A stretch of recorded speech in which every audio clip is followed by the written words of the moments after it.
Hello, and welcome to the AIDB UAT video for instructors.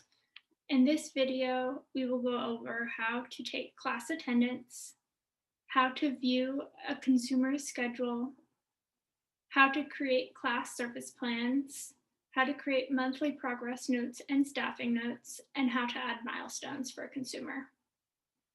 For these processes, I will be following the UAT testing guide for instructors. To start, we need to be in the Gentry Freedom Center ECM application. And to record class attendance, we will navigate to the Class Attendance tab. On the Class Attendance tab, the class date field will default to today. We can navigate to another date by clicking in the date field. Next, we need to select our instructor in the instructor field and the period for which we want to take attendance. This will update the class schedule with all of the students who are enrolled in this period on this day. The statuses will all default to attended, and we can individually change each status to tardy or absent if a student was tardy or absent. That's in the status field, which is the third column in the table. Attendance notes for each consumer can be taken to the right of status in the attendance notes field.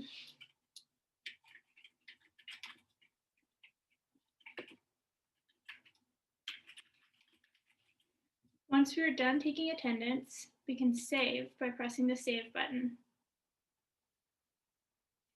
A pop-up at the top of the page says attendance saved successfully, and now we know that this is complete.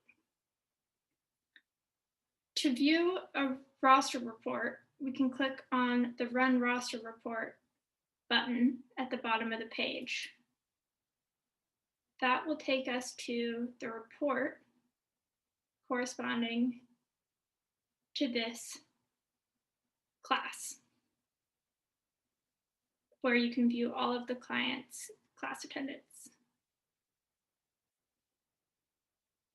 That concludes my demonstration of how to take attendance for classes.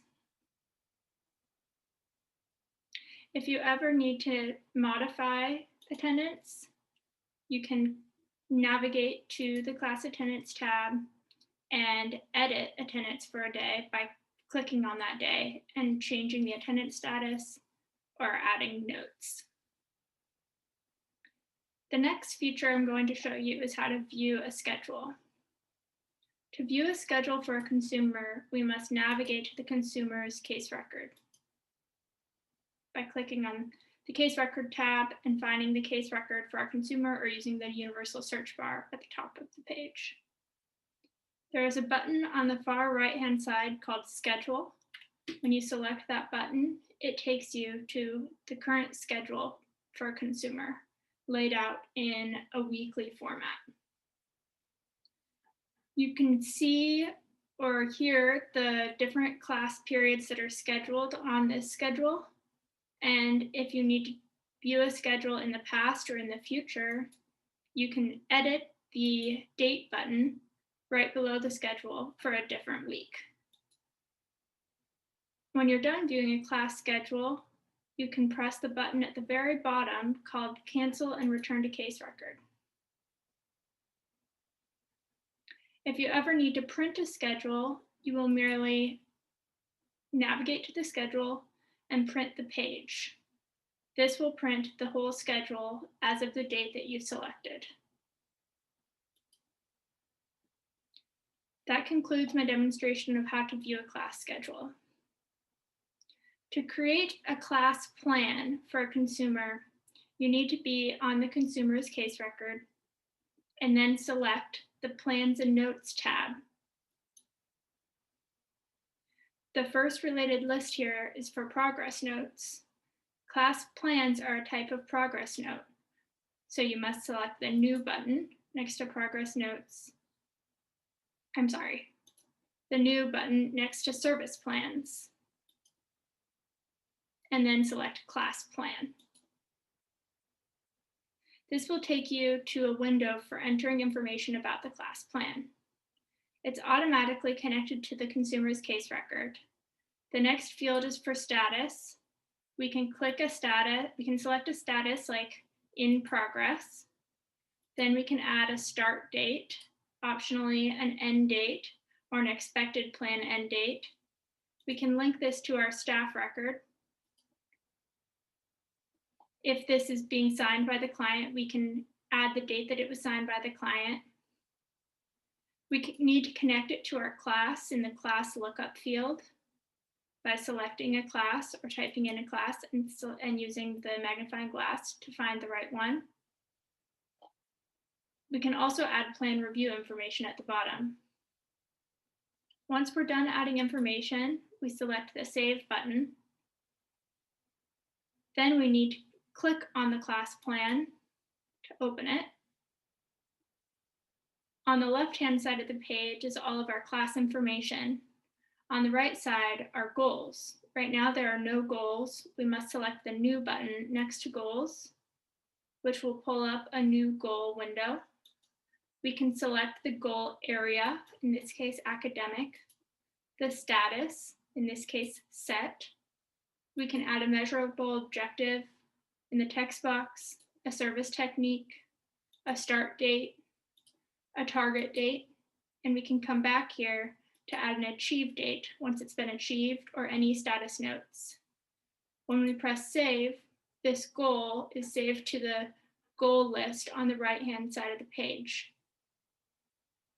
When you are ready to edit goals, you simply find the goal and press the pencil edit icon next to that goal, and it will pull that goal page up again where you can edit it and save it.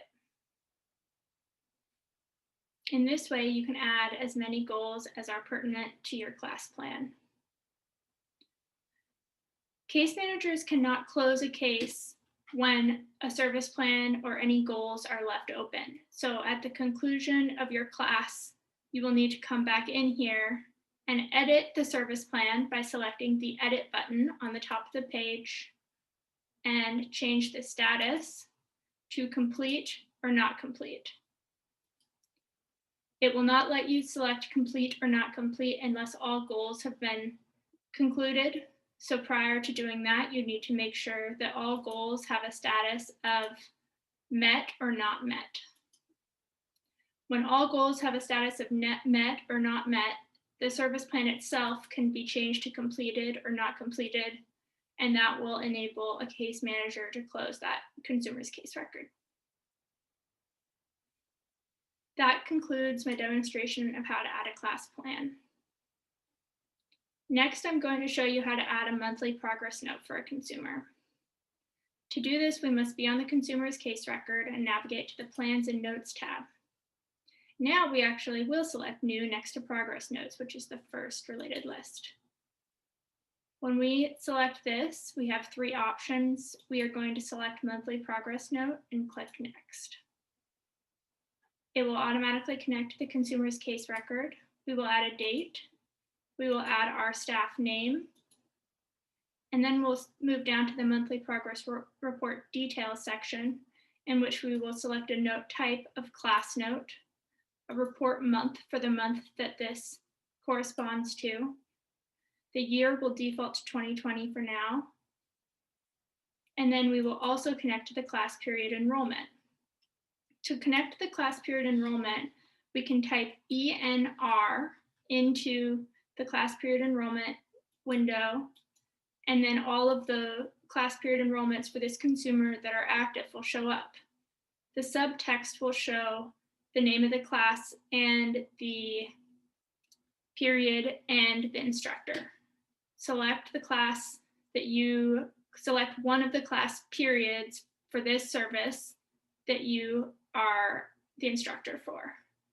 If you have multiple periods with this consumer for assistive technology, for instance, you just need to select one of the assistive technology periods.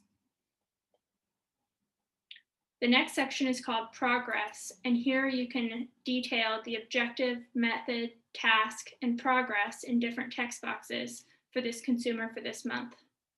You can also add a goal for next month. You can ignore the support note field as that will be used by support staff. Once you are done, press save, and this will save the class note, which will generate in the monthly progress report that the case manager creates for ADRS. That concludes my demonstration of class notes. I will also show you how to add a note for a review or staffing. For that process, you also go to the Plans and Notes tab of the case record, you click New next to Progress Notes, and you add Review and Staffing Note in your selection, then press Next. It will default to the case record. You can add a date, enter your staff name, and select a note type of one-on-one with staff, one-on-one with consumer, program review, or staffing. Below that, in the notes section, you can describe the participants in attendance in a text box and add staff feedback in a text box. To save this note, you press save, and it will be added to the consumer's record. That concludes my demo of how to add a staffing or review note. The last process I want to show you is how to add a milestone. To add a milestone for a consumer, we must be on the consumer's case record and click on the Documentation tab. The first related list here says Milestones, and you select New next to Milestone. You have 3 options: certification, diploma, or training program. Select the option you would like to add, press Next, and then you will fill out the information. It will automatically connect to the case record. Then you need to add the client by typing in the client's name and selecting the client. You add the received date. If there's an expiration date, you add an expiration date.